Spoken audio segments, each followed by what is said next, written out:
Welcome everyone to another dhan video. My name's dhan. Today we're going to be looking at a support player. I believe we are looking at Kiriko.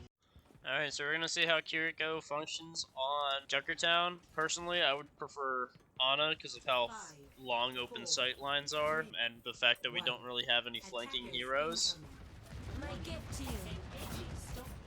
This is good positioning as a support, I like it. I'd rather your Orisa play on the high ground, but it's whatever.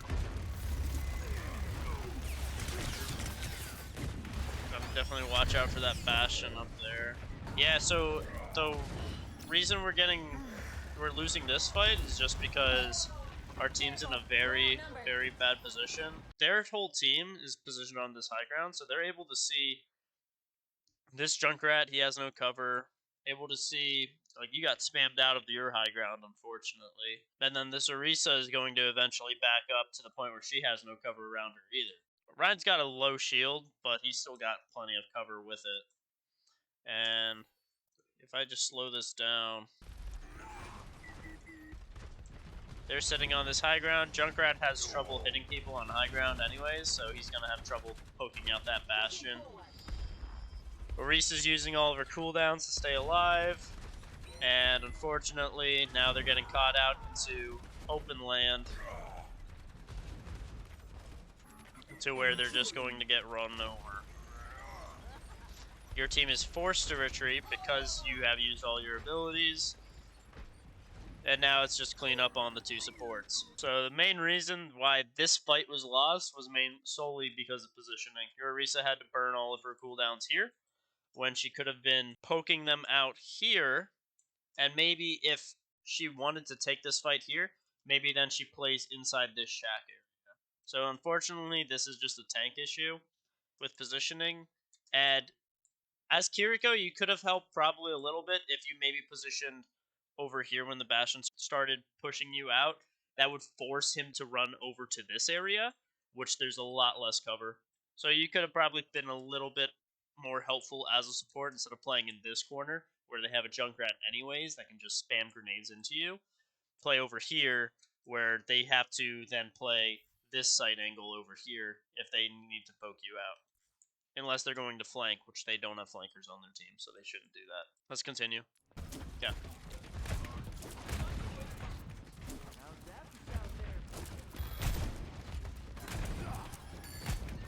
Yeah, we can't get a good angle on much of the thing.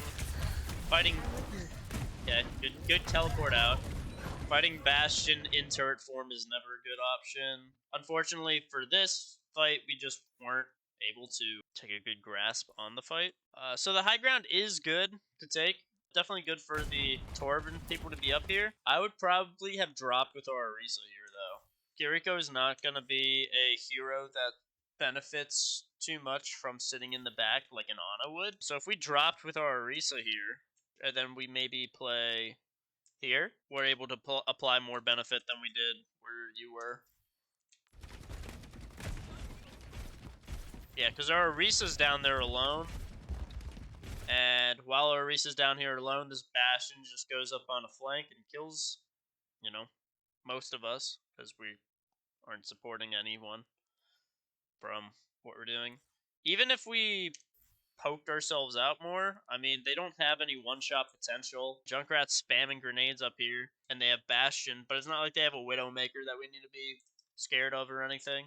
So I wouldn't be too opposed to, even if we are going to stay up on this high ground, we just poke ourselves out a little more so we can actually poke. And then as soon as we realize that the Bastion's on this flank here, maybe play around this area here, and just keep the Torb up. You're not going to be able to kill Bastion in turret form because he has damage reduction in it. And then we teleport out, but we teleport out too low, and so we don't even have an impact once we teleport out. Defense is a tough side because you have to know where to take the fights and where you have to be. Attack's a little bit easier because you're trying to just win fights outright. I do like the poke there. It's good. Yep.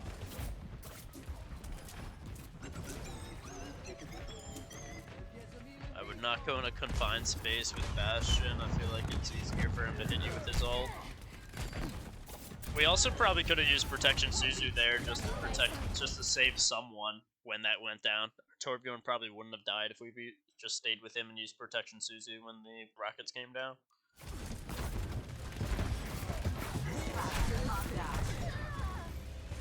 And then this was a rotation issue. That's why we died here. So when Bastion popped his ult, instead of just going in here, which is going to be like closer to the enemy team as they push in, we probably wanted to back up maybe to this area more, because this still puts us in the back line and we're able to rotate out of enemy sight lines. You're just caught out of rotation here. You do go here, which, you know, is good for hiding from most of the enemy sight lines, but Junkrat gets to high ground. So it's probably a better option to run back here and maybe support our team from this angle. Or even if we needed to, come back to this angle and support our team. We walk in that thing, Halo's just pushing up fine. We come out, we're not rotating out, so eventually their enemy team just gets close on us. Junkrat takes high ground, as he should. Shoots now down on you with the low ground, and he just gets 2 kills on you. Now he's got his ultimate, so he just cleans up. So that's just a rotation issue. If you were not here in the first place, he would have taken high ground, and then maybe you could have poked him out from this area. I don't like this spot either. Kind of like the stairs plays. Their payload is just going to push too close to you, and then you're just going to get rolled. Ooh, missed the Suzu. That's unfortunate. Definitely heal the Pharah over damaging the team.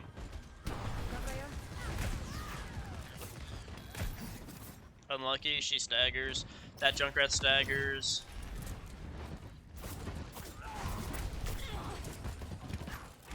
Ooh. Are we staggered? Okay, so this is one of those cases where instead of us just letting the Junkrat die and making sure we're not staggered, we keep him up, but then 5 seconds later, we end up staggered because we didn't teleport out. So now this payload is going to get close to last fight, and we're not going to have our Hog or our Kiriko to fight it. So it's going to be a 5v3 last fight. We're not going to be positioned or set up for the fight.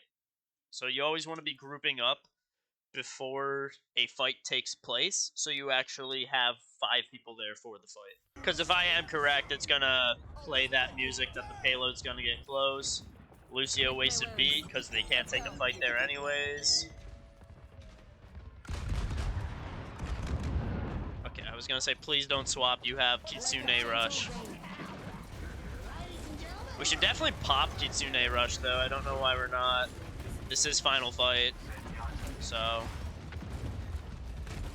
yeah, and we just don't pop Kitsune Rush. That's unfortunate. Definitely just make sure you're popping ultimates. Even if you think that it's not gonna matter at all. I mean, your ultimate's the strongest ability that your hero has in their kit. And that was final fight, so you had to basically do everything you could to stop it. But like I said, it was about to hit the payload and we weren't grouped up, so unfortunately we just weren't going to get a good fight in because we were staggered. And that's because we didn't rotate out when we realized it was a lost fight. If you guys are enjoying this kind of content, feel free to like and subscribe. Helps me know that I should be making more of this stuff. If you guys have replays of your own that you want me to review, feel free to drop it in the comments, and I can make sure to look at them. So we swapped to Ana. I think Ana's just better on this map in general, especially when we have no flankers. Kiriko's the best part of her kits. She's able to teleport in with flankers and assist in kills, as well as teleport out once she gets in a pickle. But Ana with these sightlines is super big. They're in a very bad position here. I wouldn't be opposed to you going into an aggressive angle to stop them from doing this. Personally, I don't like how we're just sitting in spawn right now. The reason I don't like why we're sitting in spawn is because we're basically trapping ourselves here. If they spam just, for instance, if Junkrat's able to land grenades up here and they just start exploding here, you have nowhere to go. You're stuck inside this building.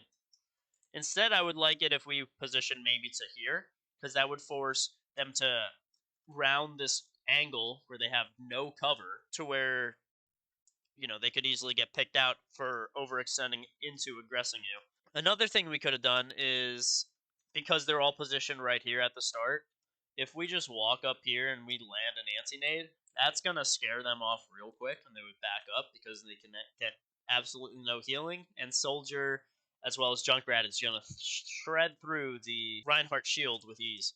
Those are some things you could have done early in the fight. Instead, we're kind of, like I said, trapping ourselves in spawn.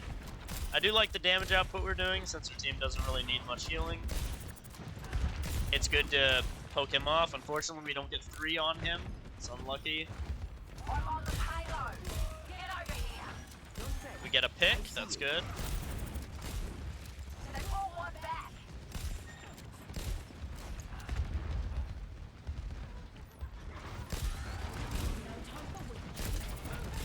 I would like us to land grenades more. We've been kind of holding on to our grenade a little bit too long, in my opinion. That fight lasted a minute, and nade comes off every 8. That's almost, was that 6 nades we could have landed? Even if they didn't get value, that was still 6 nades that we could have landed in the time that we were doing that whole fight. Make sure we're just using our abilities more. Definitely nade our queen there, so she doesn't die.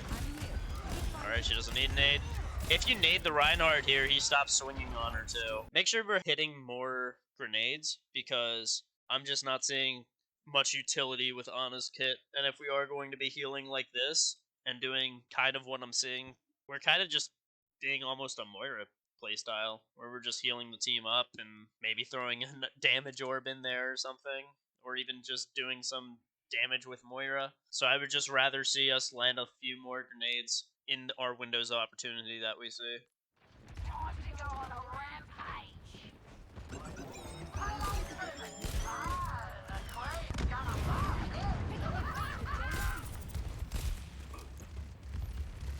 You're powered up. Get in there. You're in for it now. That's fine.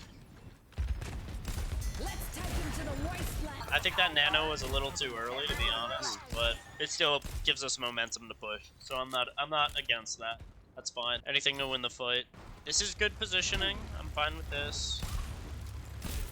I wouldn't shoot the Bastion. That just draws a threat to you. Instead, I would pick up the Junkrat, since he's a little more... a little easier of a target. Probably could have even slept the Bastion there, because they have no flankers. So they're not going to be pressuring you from a flank. I don't think we've used our sleep dart once this game. Which just means we're a little conservative on the sleep dart. I wouldn't say throw your sleep darts out left and right, but if they're not going to have flank heroes, then we can be a little more pressing with our sleep dart, especially if we see a Bastion and a turret just sitting in a window or something like that. Yeah, like we could sleep here because he's not moving. He's Bastion. I would definitely have walked through the gate, but that's okay. Again, we could land a nade on the queen. She would probably stay alive. She still does stay alive. That's... Again, maybe sleep him just so he stops shooting. I don't like our positioning here. The reason I don't like our positioning here is because we're kind of just sitting in a choke again. Now the Junkrat's not really taking advantage of it, so he's not landing many grenades in this area. But in the position that we're standing, there is just a big choke for us.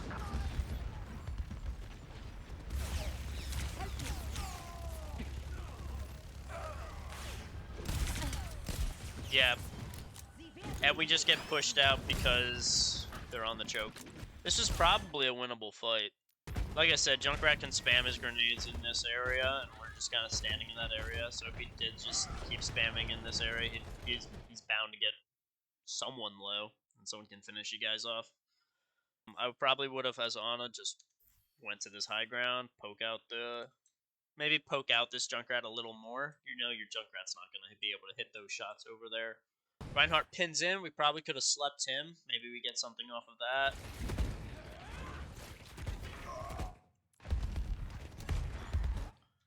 Now that their tank's down, that's a free pick, so I don't know why it took us so long to like push forward as a team, but Time for the She even uses... She doesn't get anyone with her ult, but she pops her ult, and we're still kind of...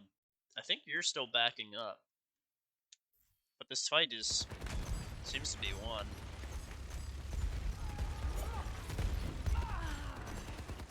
Yeah, so our queen goes down, probably because she goes around this corner, doesn't end up getting healing.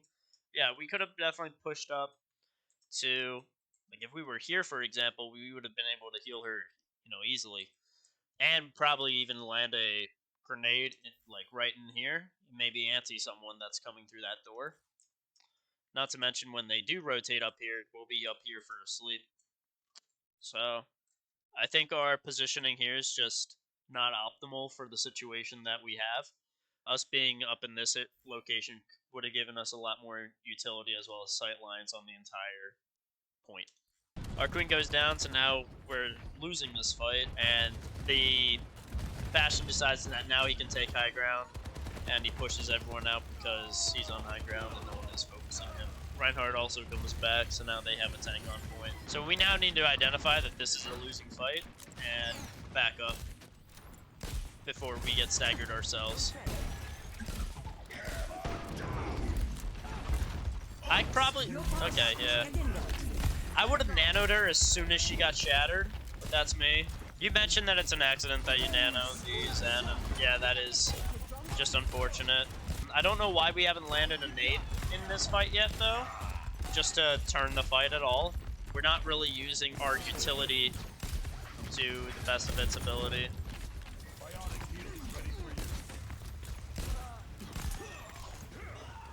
Nice. How's her queen doing? She's dead. The payload's moving. 30 seconds.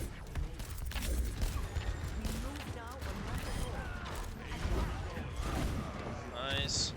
We don't have to stand on point. You don't have to be here. Now you have to be here. Good. Yeah, that was a little bit of a nail biter. Personally, as a suggestion, I would say just use your grenade more. I don't care where you're throwing your grenade, but we're just not using it enough, and we definitely could be. We can sleep that Reinhardt too, just to stop him from sweeping on our team. We did it, we just did it a little too late. I'm trying to figure out why we're holding on to nade, and maybe we're holding on to it because we get scared of getting dove. But if we position ourselves into places where we're not going to get dove in the first place, we're able to use the nade instead of saving ourselves. We can save our team with it. You're never going to win a sniper fight against a Bastion in turret form. Best case is to sleep him, wait for him to come out of turret form, and then maybe get close enough that you can start landing the Ana combos on him. We're running out of time. Lucky, I nano someone here, just like the Kitsune. And we don't nano anyone, so that's unfortunate. General themes that I think we need to work on. We need to be using our abilities more. We need to be positioning ourselves into more optimal situations. There were times where we just weren't able to help out in the fight as much as we could have, and so that's why we end up losing these fights. Staggering's an issue, and just bad habits in taking duels that we shouldn't. I also have other Ana videos on my channel, so if you want to, you can feel free to look at other ones in my channels. I'm going to suggest one at the end of this video, but I hope it helps, and yeah, happy climbing.